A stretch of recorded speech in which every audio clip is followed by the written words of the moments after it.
Here to talk about that and much more around the Chicago Bears is our good friend Lorin Cox, the host of the Locked On Bears podcast. You can follow him on Twitter and keep up with the podcast every Monday through Friday at Cox Sports 1. You can also find him at Locked On Bears. You can find the show on YouTube as well, so go and subscribe to the YouTube page as well. Lorin, thanks for being here, buddy. How are you?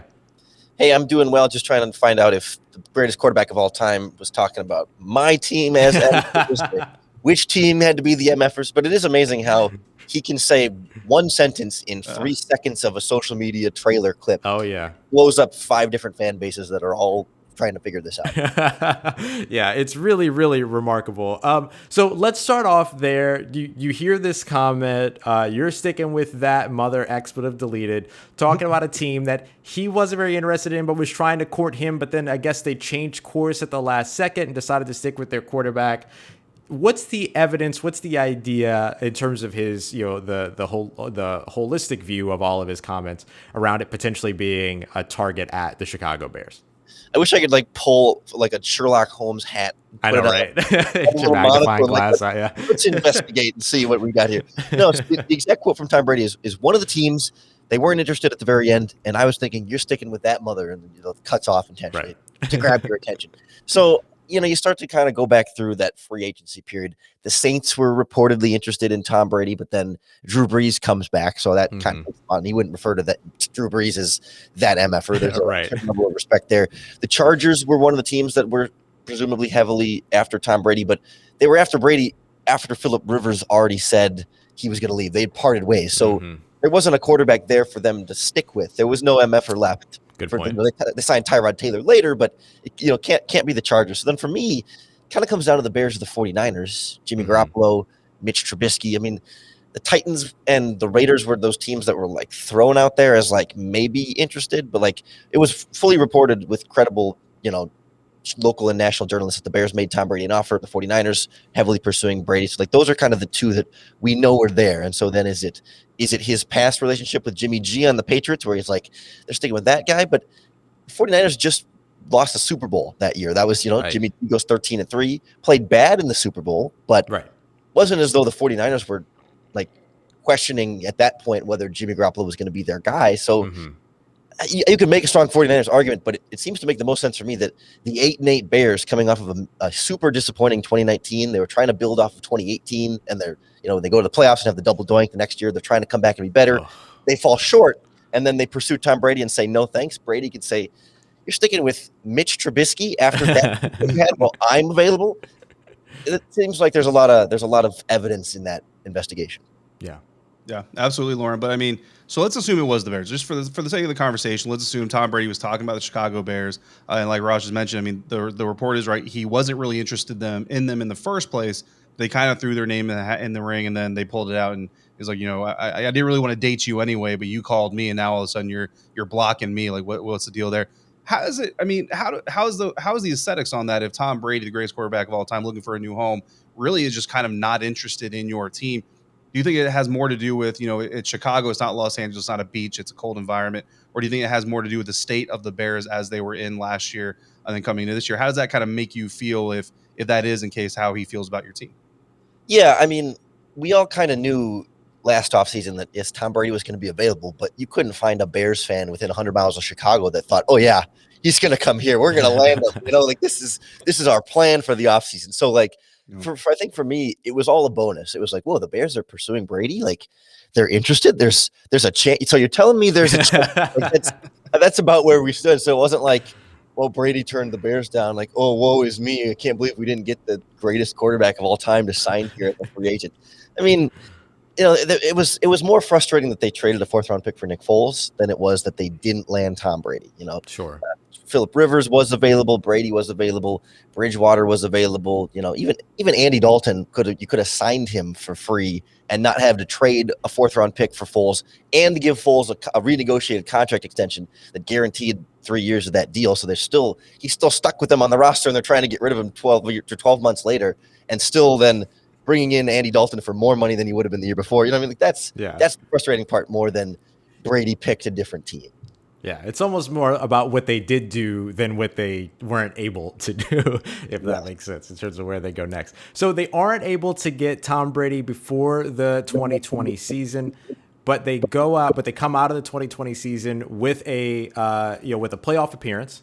And then look, it's still a playoff appearance. Sound like But Matt Nagy and Ryan Pace. They're like, "Oh, hey, we made the playoffs this year. We're on our way." They went 8 or 9 and 7, 8 and 8 and 7, I think. Yeah, snuck into the playoffs. So they snuck into the playoffs, but then despite getting into the playoffs, they still get their potential franchise quarterback in Justin Fields. So the long game of all this, I imagine, can't be too terrible. I know that you have to see Justin Fields. He's never taken a snap of NFL football, but you have to feel like Bears fans kind of feel like they're in a much better place than they could have been at this time. 100%. It's just weird for me because, like, yes, the Bears draft Justin Fields and everything in Chicago feels like it's better, right? It's like there's a long-term future. There's a hope here. There's this feeling around this quarterback. I mean, it feels different even than when they drafted. Dishes are a little bit deeper. Polish sausage is a little bit more Polish. Like there's Meatballs all these a little more spicy. Yeah. But like it feels different than Mitch and all these different things, and that's great. But like every once in a while, I find myself like taking a step back to 3 days before the draft, we were all wondering how this coach and GM were going to save their jobs. And of course, all offseason, it was like they're on the hot seat. They have to go all in, because Bears fans have been frustrated with how Matt Nagy has run things, and Ryan Pace has had some misses along the way. So it's like, we don't know, are these guys the right guys for the future? And then all of a sudden, they draft Justin Fields, and it's like, oh, they're here for the long haul. Like everyone's one big happy family now, and everyone's kind of willing to just sort of forgive the sins of the past under this idea that Justin Fields is going to make everything better, and he certainly will make. Or he's expecting to make a lot of things better, and having a franchise quarterback like that, especially on a rookie deal, can erase a lot of warts, and you can start to poke holes and say, well, Matt Nagy never had a really good quarterback that he could open up his offense for, and every GM makes mistakes or whatever, and if you get this one right, that is the big one to get. So there's a path here to forgiveness, but I feel like they kind of were granted this immunity all of a sudden that maybe hasn't been fully earned yet. Sure. And that's completely understandable. Like, you don't want to get too far ahead of it, but there's light at the other end of the tunnel. Potentially. Yeah. Now, Lorin, I mean, that is the assumption, right? A lot of times, like when head coaches get a rookie quarterback, the assumption is, well, you pretty much got like a 2 or 3 year stay of execution. But we've also seen situations where that's not necessarily the case. Is there like a benchmark that Matt Nagy and this team have to hit in 2021, even with a rookie quarterback, in order to save Matt's job? Or do you think it's kind of one of those deals where he's going to get at least a couple years with Justin before he gets fired? I mean, are you looking at like 7-8 wins minimum, or else you could see a new coaching staff? Or do you think that this is a true stay of execution that you're looking till at least 2022 for a coaching staff or a coaching change, if it happens at all? Yeah, I think they're pretty much, I can't say that they've been assured of their job security, but they sort of operate as though they're good now. And for a while this offseason, it was very much like, you could tell there was not pins and needles or eggshells, but just kind of like there was this sort of heat, and now things are just easier. So I think the commitment to the Andy Dalton, Patrick Mahomes sort of style here, where they're doing the Alex Smith Mahomes thing for Dalton and Fields. We are starting Andy Dalton week 1. Matt Nagy's like, there is nothing that is going to change that. Justin Fields could have the training camp of his life. He could light up the preseason. Andy Dalton is starting week 1 if he's healthy. That's the one caveat. If Andy Dalton gets hurt, it's Justin Fields. But so the fact that they're so steadfast to this, we are going to take our time with Justin Fields as much as we can, that would signal to me that they've got some assurance that they can take their time with Justin Fields. They don't have to get him on the field early to save their jobs. Presumably he'll be good enough and better than Andy Dalton sooner rather than later. And whether that's 3 games, 5 games, or week 10 bye week, you make that change. It's coming. Everyone in Chicago there's a ticking clock for Andy Dalton. Like, when are you going to mess up? When are you not going to be good anymore? And we can put in Justin Fields. So I don't know that there's a win total number. I think it's just a feeling of progress and hope needs to be there. And if Justin Fields goes out there and is awful and the Bears win 4 games, then maybe everyone is fired. And I will say, BetOnline.ag has Matt Nagy with the third best odds for first coach to be fired this season. I think it's Mike McCarthy, Vic Fangio, and then Matt Nagy is number 3, which is surprising for a lot of Bears fans, but sometimes Vegas knows a little bit more than we do. Yeah, absolutely. That's why our good friend Matt Moscona over at Locked On LSU says that's why they have all the big buildings. They know something that we don't. Lorin, before we get you out of here, once again, at CockSports1 on Twitter, make sure you go and throw him a follow. Wanted to ask, before we get you out of here, outside of the quarterback position, which I know you're spending a lot of time talking about when it comes to the Chicago Bears, what other position has been upgraded the most over the course of this offseason, or even if you need to take a couple steps back over the past couple of offseasons that we should be paying attention to for the Bears going into 2021?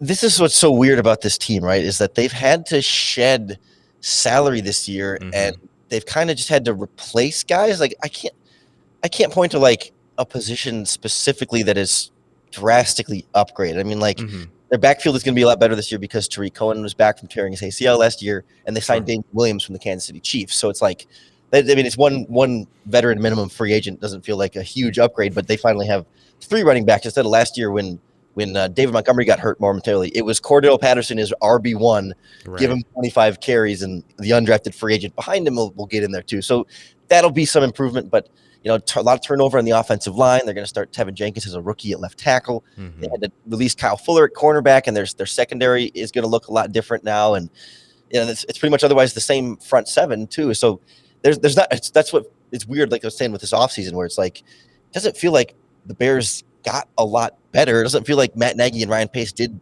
something to save their jobs, other than get that quarterback that makes everything else better. And you would presume that he would make the wide receivers more effective if the passes are more accurate. The running game could be more effective if the threat of the pass is a little bit better. And maybe Fields' pocket presence and mobility can make up for some of the offensive line if there's some inconsistency there. So, like, the idea is that quarterback makes everybody else better, and that's where you see this team improve this year. Definitely. Well, I'm just excited for Allen Robinson amongst really anybody else at this point. I'm very Darnell excited. Mooney. And Darnell Mooney as well. I've been a huge fan of Darnell Mooney. Of course, he was at Tulane, so it's great to see a local guy for me, thriving in an offense somewhere. But I think Allen Robinson's been through enough. So I'm excited to see him in the future with Justin Fields. Lorin, we appreciate you so much taking the time to come through. Make sure you listen to Lorin every Monday through Friday over at the Locked On Bears podcast. You can also catch him over on YouTube as well. Follow him on Twitter at CockSports1. We appreciate you coming through, buddy. Hey, thanks for having me, guys. Anytime.